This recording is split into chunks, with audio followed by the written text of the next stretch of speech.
a gente sabe que tem um assunto aí, doutor, que tenta tirar a paz da gente durante o dia a dia. Aliás, o direito do consumidor sempre tira a paz. Não, é impressionante, né? Quando tem conflito, lembram sempre do advogado. Do advogado, né? Já tinha aquela história, né? Falaram assim, estavam discutindo qual que era a profissão mais antiga do mundo, se era o arquiteto, o médico ou o advogado.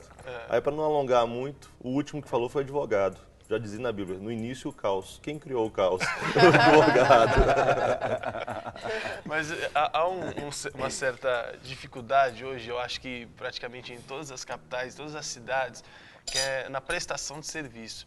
Prestação de serviço é impressionante como caiu a qualidade, como caiu a pontualidade e até mesmo a própria mão de obra mesmo, acho que da prestação de serviço, né? Muita gente migrou para a construção civil, para diversos outros ramos que estão em um crescimento absurdo no próprio Brasil e a gente vê que a prestação de serviço ficou um pouco deixada de lado. Está acontecendo muitos problemas, doutor, nesse setor? Eu acho que não só problemas, mas nós temos aí também falta mesmo de oferta de prestação de serviço do dia a dia. É o que a gente está falando, você tem uma pequena manutenção fazendo sua casa, seja um encanador, um serviço, né, de um pedreiro, ou até mesmo uma faxineira e assim por diante. A grande dificuldade que nós temos. Agora, independente da questão da dificuldade, eu acho que o próprio Código de Defesa do Consumidor, ele nos dá uma luz sobre isso que eu acho que ninguém percebe, que é exatamente lá no artigo 3º, quando ele vai definir o que é serviço, ele fala, olha, tenham cuidado, existe um limite muito tênue entre a prestação de serviço e uma contratação de relação trabalhista. Onde estou querendo chegar? Vou pegar, inclusive, essa questão da mudança das regras para a empregada doméstica. O que fala lá? Se você, por exemplo, tiver uma diarista que está ali há 3 dias por semana ou mais, cria-se uma relação de trabalho, né, e gera toda uma questão de direitos em relação àquela pessoa. Agora, se você tem 2 vezes por semana, bem estabelecido contratualmente, que é uma prestação de serviço, Sim. deixa de ser uma relação de trabalho, é uma relação consumerista. Quer dizer, de repente você está no limiar de ser o empregador ou o consumidor. E cá entre nós, né, o direito em relação ao consumidor é muito mais favorável do que você sendo um empregador. Sim. Então, quer dizer, o que você está querendo dizer é que quando a gente fala de prestação de serviço, a gente sempre pensa no cara que conserta a máquina de lavar, no pedreiro que constrói uma casa para você, em alguém que presta um serviço pontual e vai embora. A sua relação com ele é estrita ali e rápida. Mas você citou uma coisa que é muito séria, que a gente não pensa muitas vezes, que é a questão, por exemplo, do trabalho semanal, que é, no caso, a diarista, que você contrata 2 ou 3 vezes por semana, e a pessoa corre o risco de deixar de ter, então, um contrato de prestação de serviço para ter um vínculo trabalhista, ou seja, de consumidor ele passa a ser, então, empregador. Mesmo numa relação temporária, um pedreiro, por exemplo, uma pequena obra na sua casa, há a possibilidade de ser equiparado a um contrato temporário de trabalho. Então é muito importante que a pessoa faça um contrato, porque as pessoas dizem, o cara é da minha confiança. Ô, gente, no direito, infelizmente, amigos, o negócio é a parte mesmo. Ou seja, tem que fazer o contrato.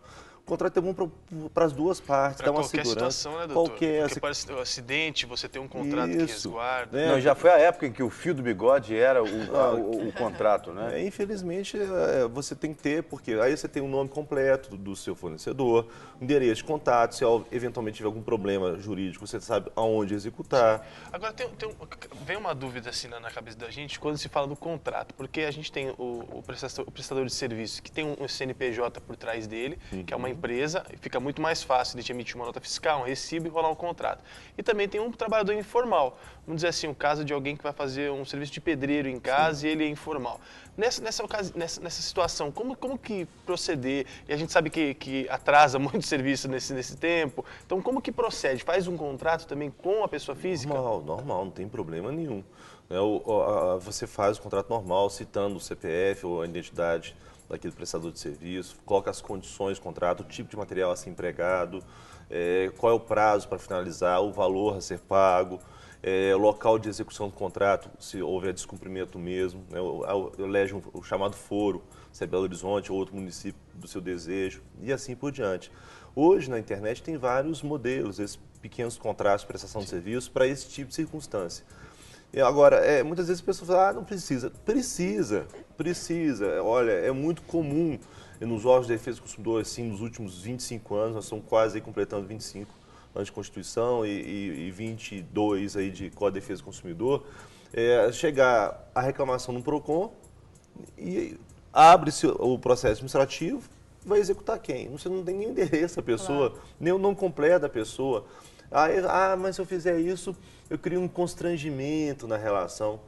É melhor que crie, entre aspas, um constrangimento, que eu acho que não cria, mas é melhor criar do que você... um outro maior, Um outro muito maior. Agora, quais são os principais problemas assim, enfrentados no Brasil nesse setor de prestação de serviço? Quais as principais reclamações, os tipos de entraves que acontecem mesmo devido a essa falta de segurança, vamos dizer assim, a pessoa deixou de assinar ou de dar um contrato para a pessoa?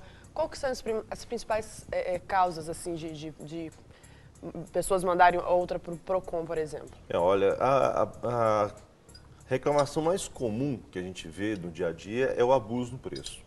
Isso aí é notório.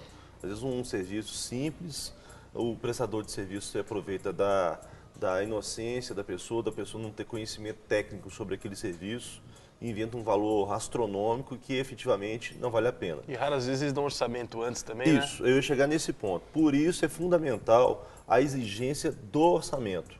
Porque muitas vezes esse tipo de fornecedor ele cobra para fazer orçamento. Isso é proibido pelo Código de Defesa do Consumidor. Então é fundamental, você que está nos assistindo, utilize desse direito do orçamento, porque exatamente você vai fazer uma comparação de preços, se vale a pena ou não fazer aquela execução de serviço. Então, é um direito do consumidor. Está ali no artigo 40 do Código de Defesa do Consumidor, de forma bem explícita, que você tem o direito a um orçamento prévio. E, obviamente, que não pode ser cobrado, senão você cria uma situação de quase inibir esse direito. Isso, sua prestação de serviço passa a ser em orçamentos, né? Exato. Mas aí fica uma situação complicada quando a gente pensa nisso, porque você pensa o cara que trabalha com informática. Sim. Você leva o seu computador para o cara arrumar. Ele abre o seu computador e diz assim, vai ficar em R$500 para consertar o computador. Aí você diz para ele, eu não vou querer não, pode fechar. Uhum. Quer dizer, você corre o risco infelizmente, de encontrar com pessoas que podem querer te prejudicar para que você volte ali ou que você não faça o serviço em outro lugar, porque está com o seu computador aberto, crendo que você vai fazer o serviço com ele. Uhum. Pode acontecer que também em outros setores, por exemplo, automobilístico, que é muito comum isso, né? Que ele tem que desmontar às vezes os cartões e outros tantos. Agora, daí duas coisas. Primeiro, o fornecedor, em hipótese alguma, pode cobrar pelo orçamento, então ele tem que sempre trabalhar com o chamado risco do negócio. É a mesma coisa, por exemplo, que eu venho adquirir um produto pela internet, eu tenho direito de desistir sem justificativa. Óbvio que o fornecedor teve um gasto de envio daquele produto e vai ter um outro gasto ainda maior, às vezes para recolher aquele produto. Mas infelizmente ou felizmente, faz parte do jogo.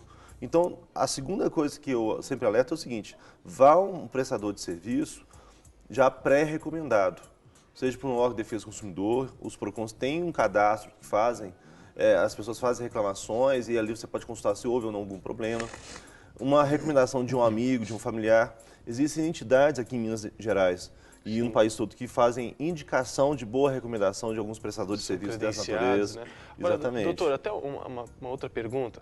Isso aconteceu até comigo numa concessionária. Você vai deixar seu carro e você quer, às vezes, numa concessionária para você saber exatamente o que acontece. Esse negócio de mecânico está meio difícil ultimamente, então você vai na concessionária.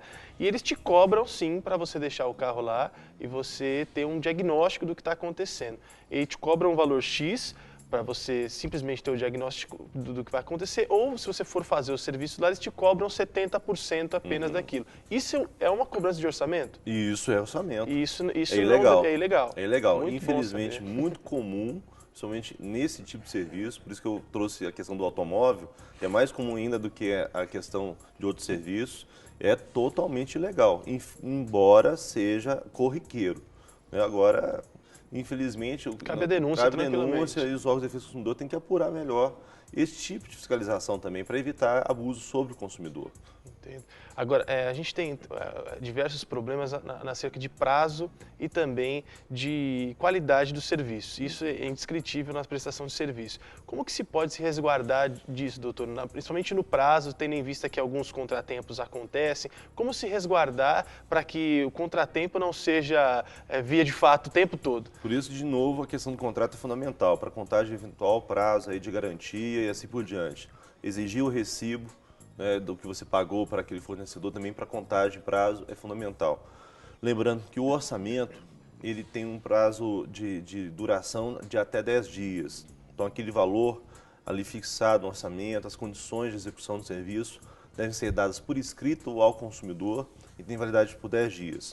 O que se refere à garantia, se o fornecedor não der nenhuma garantia, ela continua existindo, porque o Código de Defesa do Consumidor fala de uma garantia.